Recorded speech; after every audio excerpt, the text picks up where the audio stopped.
Hello दोस्तों, आप सभी का स्वागत है हमारे चैनल पंकज पुंडीर ऑफिशियल में। आज हम बात करेंगे बहुत ही इम्पोर्टेंट टॉपिक के बारे में, महिला सेफ्टी, वुमेन सेफ्टी के बारे में। दोस्तों, हमें आज़ाद होकर 78 साल पूरे हो गए हैं, लेकिन महिलाओं की सुरक्षा में अभी तक बहुत ही कोई सुधार देखने को नहीं मिला है। चाहे वो कांग्रेस गवर्नमेंट हो, चाहे बीजेपी गवर्नमेंट हो, या कोई अन्य पार्टी भी आई हो, तो उनके चुनावी मुद्दे में वुमेन सेफ्टी एक बहुत बड़ा मुद्दा रहा है। लेकिन हर बार महिलाओं की सुरक्षा में किसी भी पार्टी ने अभी तक उतना ठोस कदम नहीं उठाया है कि महिलाओं के लिए कुछ अच्छे काम करे। चाहे बात करें दिल्ली में निर्भया केस की, हिमाचल में गुड़िया कांड, और हाल ही में हुआ कोलकाता में डॉक्टर के साथ जो दुष्कर्म किया गया। तो दोस्तों, ये जो कांड हो रहे हैं बार बार, ये रुक नहीं रहे, आगे से आगे बढ़ते जा रहे हैं। तो हमारे को इसके ऊपर सरकार को ठोस कदम उठाने चाहिए।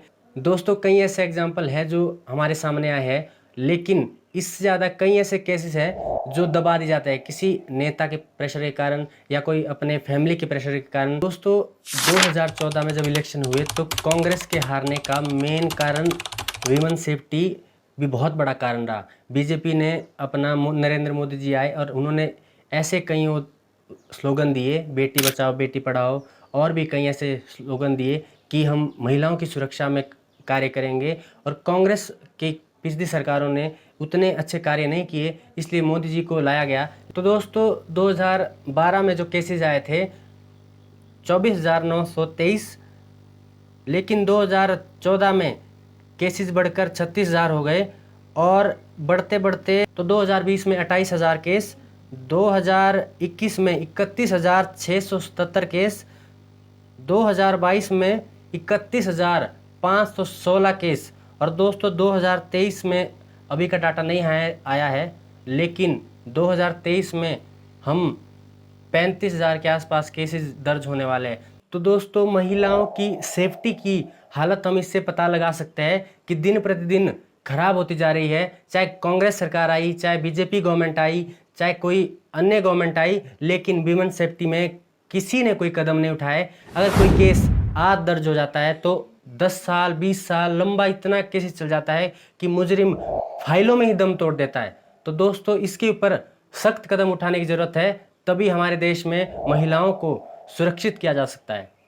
और दोस्तों, जो हमारे नेता पॉलिटिशियन जो नारे देते हैं कि हम 2048 तक विकसित राष्ट्र बनेंगे, तो दोस्तों मेरे को तो नहीं लगता है कि हम विमेन सेफ्टी इस प्रकार से बनती रहेगी तो हम विकसित राष्ट्र की श्रेणी में आ सकते हैं। क्योंकि जो अमेरिका है और फॉरेन कंट्री है, उनकी विमेन सेफ्टी बहुत उच्च लेवल की है। और हमारे भारत में आप इसी से पता लगा सकते हो महिलाओं की सुरक्षा का, कि जब जो ओलंपिक विनर थे उन्होंने एलिगेशन लगाए ब्रिजभूषण के खिलाफ कि हमारे ऊपर सेक्सुअल हरासमेंट किया गया है, लेकिन आप इस चीज़ से अंदाज़ा लगा सकते हो कि उनको 2-3 महीने प्रोटेस्ट करना पड़ा। जब सुप्रीम कोर्ट का ऑर्डर आया कि इसके खिलाफ एफआईआर दर्ज की जाए, तब जाके एफआईआर दर्ज की गई, और उसके ऊपर तो मेरे को तो नहीं लगता है कि उसके ऊपर कोई कदम भी उठाए जाएंगे। तो तब उसके ऊपर एफआईआर दर्ज की गई, और न्याय की बात तो आप छोड़ ही दो, तो हमारी इसमें एफआईआर भी जब दर्ज नहीं हो रही है तो आप देख सकते हो कि हमारी इसमें ह्यूमन सेफ्टी कितनी बेकार है। दोस्तों, एनसीडब्ल्यू की एक रिपोर्ट के अनुसार भारत में 16 मिनट में एक रेप केस दर्ज होता है। और दोस्तों, ये तो वो रेप केस है मतलब कि जो दर्ज हो रहे हैं। कई ऐसे रेप केस है जो आपको दबा दिए जाते हैं, या कई ऐसे है जो लोग सामने नहीं आते हैं। तो दोस्तों, आज हम बात करेंगे 9 अगस्त को आरजी मेडिकल कॉलेज कोलकाता में जो एक डॉक्टर के साथ शर्मसार करने वाला केस सामने आया। पूरे देश में आंदोलन स्टार्ट हो गया। डॉक्टरों ने एक नारा दिया, नो सेफ्टी नो ड्यूटी करके, और लोगों ने भी इसकी बहुत ज़्यादा निंदा की। लेकिन अभी तक कोलकाता की सीएम ममता बनर्जी और हमारे देश के यशस्वी प्रधानमंत्री श्री नरेंद्र मोदी जी ने इसके ऊपर कोई प्रतिक्रिया नहीं दी है। तो दोस्तों, मोदी जी तो खैर प्रतिक्रिया नहीं देते हैं। उन्होंने तो मणिपुर के ऊपर कोई प्रतिक्रिया नहीं दी, रेसलर प्रोटेस्ट के बारे में उन्होंने कोई प्रतिक्रिया नहीं दी, किसान आंदोलन में कोई प्रतिक्रिया नहीं दी, और मणिपुर में इतनी शर्मसार करने वाली घटनाएं सामने आई, पूरा विपक्ष गया, लेकिन मोदी जी तो खैर कोई प्रतिक्रिया नहीं देते। लेकिन हमारे जो कोलकाता की सीएम है ममता बनर्जी, वो तो खुद ही टेस्ट करने लग गई। उनको कोई बताओ कि आप सीएम हो, आपको उसके ऊपर एक्शन लेना चाहिए, वो तो खुद ही प्रोटेस्ट करने लग रहे हैं। जिस हिसाब से ममता जी ने इस प्रोटेस्ट को लीड किया है, मेरे को लगता है कि टीएमसी के भी इसमें कई सदस्य इन्वॉल्व है। खैर, बात करें आरजी मेडिकल कॉलेज की, तो उन्होंने तो इस केस को सुसाइड करार करने की बहुत कोशिश की। उन्होंने डॉक्टर की फैमिली को फ़ोन किया और उन्होंने कहा कि आपकी बेटी ने सुसाइड कर लिया है। 9 अगस्त करीबन 10:30 बजे मेरे पड़ोसी को मैं चीखते बिखलाते हुए, रोते हुए मुझे वो लिपटती है और कहती है कि सब कुछ ख़त्म हो गया। मैंने कहा क्या हुआ? नहीं, मेरी लड़की ने सुसाइड कर दिया है, ये खबर आई है हॉस्पिटल से। मैंने कहा सुसाइड किसने कहा, कैसे? बोले नहीं, उन्होंने कहा कि ये सुसाइड हुआ है। दोस्तों, जो इस केस का मेन आरोपी है संजय रॉय, उसको पुलिस द्वारा गिरफ्तार किया गया है, लेकिन मेरे को लगता है कि इसमें और भी कई लोग इन्वॉल्व हैं, जैसे कॉलेज का डीन और भी कई लोग हो सकते हैं। अभी इसके ऊपर सीबीआई जांच चल रही है। दोस्तों, इस केस को सुसाइड करार करने के लिए कई कोशिश की गई, जैसे फैमिली को बोलना कि आपकी बेटी ने सुसाइड कर लिया है। जब फैमिली हॉस्पिटल में आई तो फैमिली को 3-4 घंटे वेट कराना और एक आरोपी को जो गिरफ्तार हुआ है उसको बार बार छुपाना। वहाँ हमको 3 घंटा खड़े रखा। एक पेरेंट्स जिनकी बच्ची 31 इयर्स ओल्ड की ऐसी ख़त्म हो जाती है, उनको 3 घंटा खड़ा रखा और ये हाथ जोड़ती रही, माँ बाप हाथ जोड़ते रहे, हमें एक बार दिखाओ, हमारी बच्ची का मुंह एक बार दिखाओ। हमको नहीं दिखाया गया।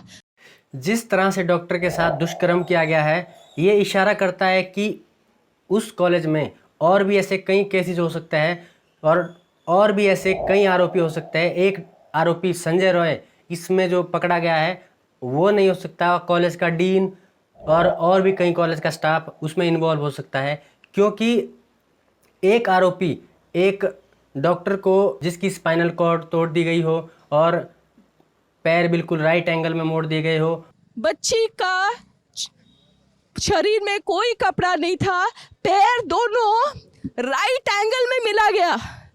राइट एंगल में एक पाँव बेड के इस तरफ, एक पाँव बेड के इस तरफ मिला गया। जब तक पेल्विक गर्डल नहीं टूटता है, इस तरह 2 पाँव को नहीं चीरा जा सकता है। बॉडी पर इतने गहरे घाव दिए गए हो तो एक आरोपी तो ऐसा नहीं कर सकता है, और भी कई ऐसे आरोपी हो सकते हैं जिसकी सीबीआई जांच कर रहा है। कहना यह है कि ये जो कोलकाता में दुष्कर्म किया गया है, इसके ऊपर आरोपियों को सज़ा होती है या फिर पुराने केसेस की तरह ये भी फाइलों में ही दम तोड़ देता है। दोस्तों, अगर भारत में स्टेट वाइज आंकड़े की बात की जाए तो सबसे ऊपर क्राइम में राजस्थान, यूपी, मध्य प्रदेश, महाराष्ट्र, हरियाणा और दिल्ली जैसे स्टेट या यूटी आते हैं। दोस्तों, इसका सॉल्यूशन ये है कि 1 साल के अंदर जो भी कोई आरोपी है, अगर उसके ऊपर आरोप सिद्ध हो जाता है तो उसको 1 साल के अंदर सज़ा हो जानी चाहिए, और सज़ा भी एक सख्त होनी चाहिए, ताकि अगली बार लोगों को भी इससे सीख मिले कि ऐसे दुष्कर्म करने से इतनी सख्त सज़ा मिलती है। तो दोस्तों, कमेंट बॉक्स में #JusticeForDoctor ज़रूर लिखें, और अगर आपको वीडियो अच्छी लगी हो तो वीडियो को शेयर ज़रूर करें और चैनल को सब्सक्राइब और बेल आइकन को प्रेस करना ना भूलें। तब तक के लिए जय हिंद, जय भारत।